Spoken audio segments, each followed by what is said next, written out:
prestasi yang pernah saya dapatkan selama menjadi pegawai di BPJS Kesehatan ini mungkin tidak sebanding dengan prestasi yang teman-teman capai semuanya. Saya bukan pegawai yang mampu bekerja di bawah tekanan. Saya juga menyelesaikan tugas saya tepat waktunya.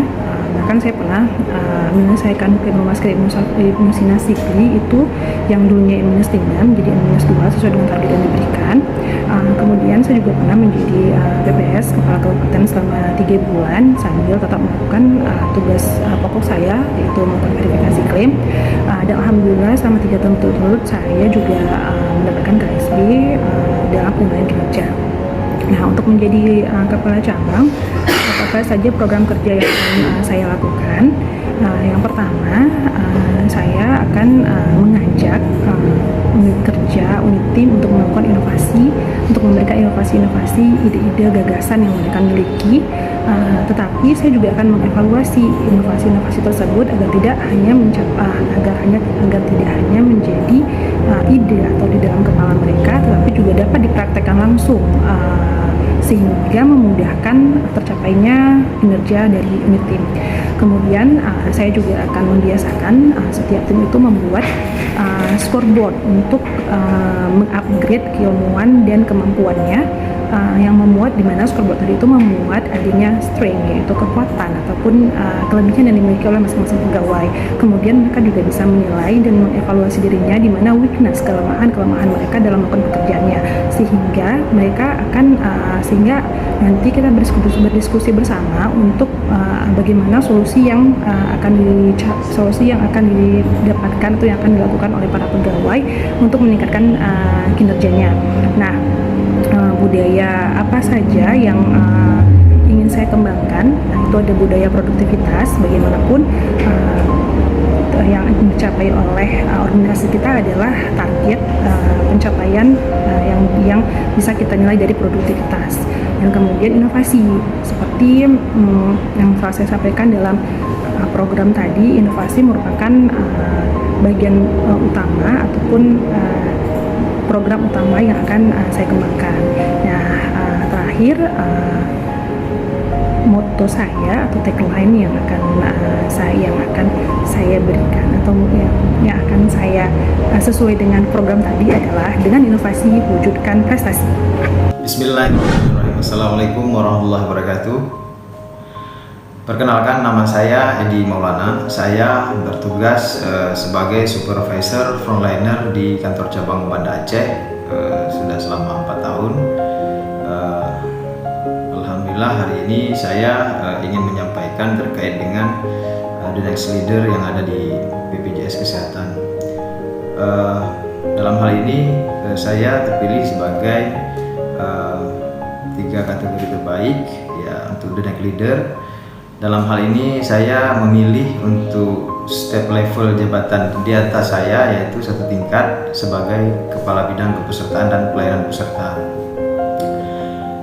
Nah, dalam hal ini saya secara capaian yang sudah saya capai sejak saya bertugas sebagai supervisor, yaitu berturut-turut nilai capaian untuk performa pelayanan prima itu di atas 95%. Alhamdulillah itu capaian yang kita capai. Namun di samping itu di bidang kepesertaan dan nanti juga bukan hanya terkait dengan performa pelayanan prima, namun terkait dengan validitas data juga harus kita fokus, dikarenakan untuk kepesertaan dan pelayanan peserta ini memang diliputi oleh 2 deputi besar, yaitu kepesertaan dan pelayanan peserta. Nah, dari hal validitas data juga saya menargetkan terkait dengan itu sebesar 99% untuk capaian validitas data di akhir tahun nanti. Nah, sebelumnya pun saya pernah bertugas untuk melakukan koordinasi dengan eksternal terkait dengan pemutakhiran data dengan tujuan capaian validitas data tercapai sesuai dengan target yang diberikan. Kemudian kita juga harus dengan disiplin, kemudian sinergi, kemudian kolaborasi dengan eksternal untuk guna tercapainya validitas data dan performa pelayanan prima.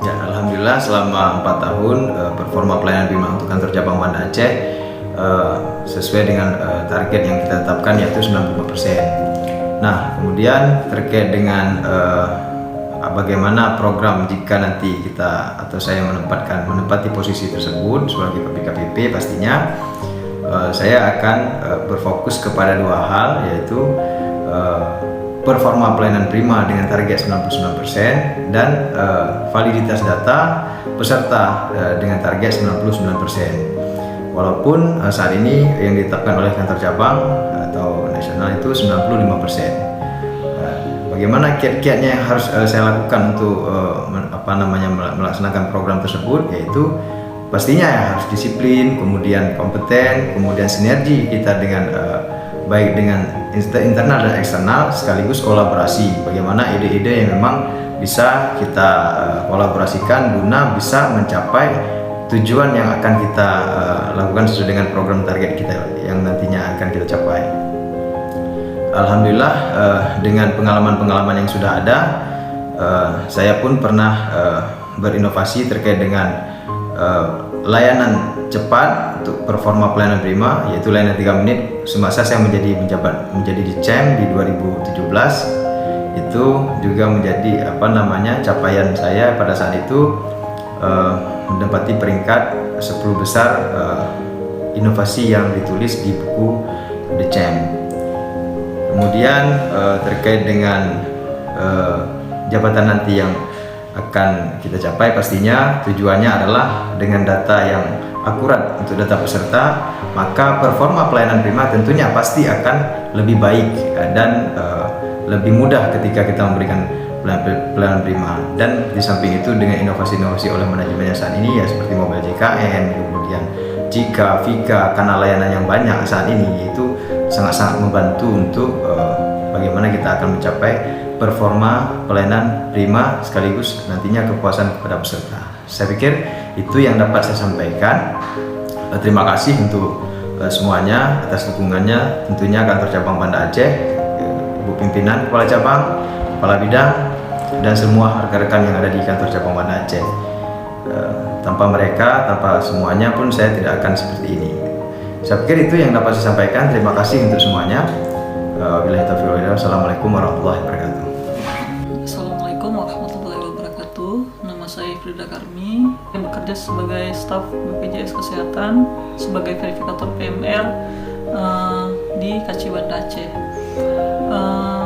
Mengenai pemilihan next leader KC Banda Aceh, sasaran jabatan yang saya ingin satu tingkat di atas saya adalah case manager. Diharuskan menempati jabatan tersebut, saya punya background prestasi yang cukup memadai, yang menurut saya mampu membuat saya berbuat banyak untuk organisasi.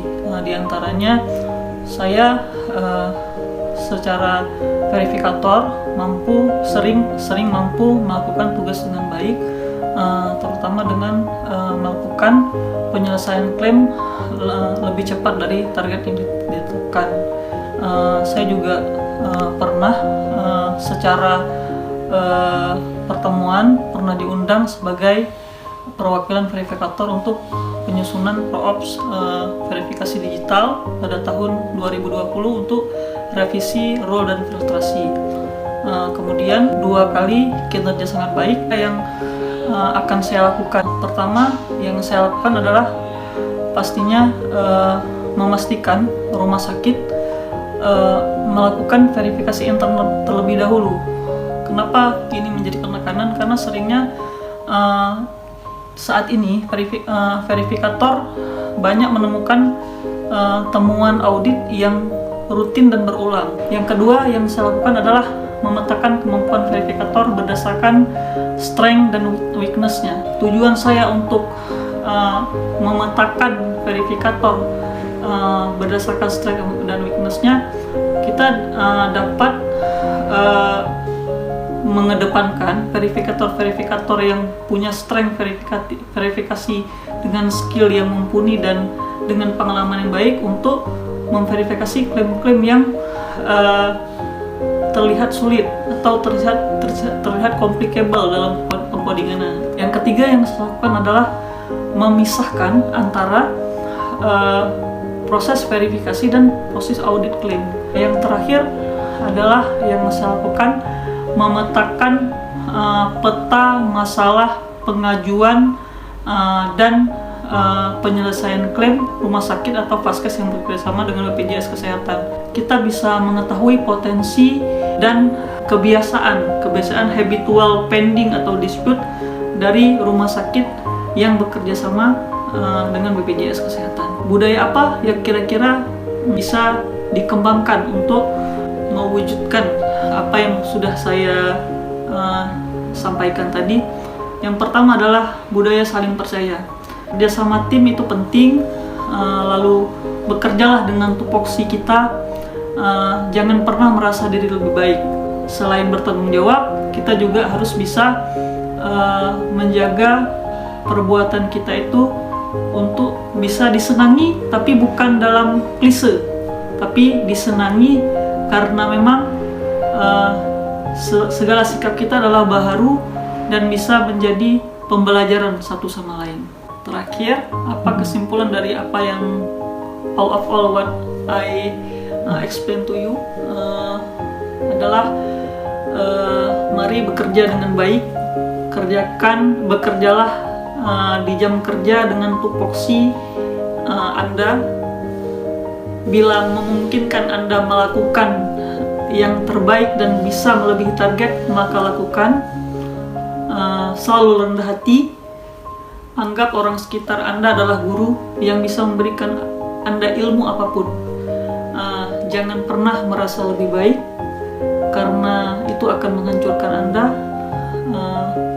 Dan yang paling penting, selalu backup orang lain.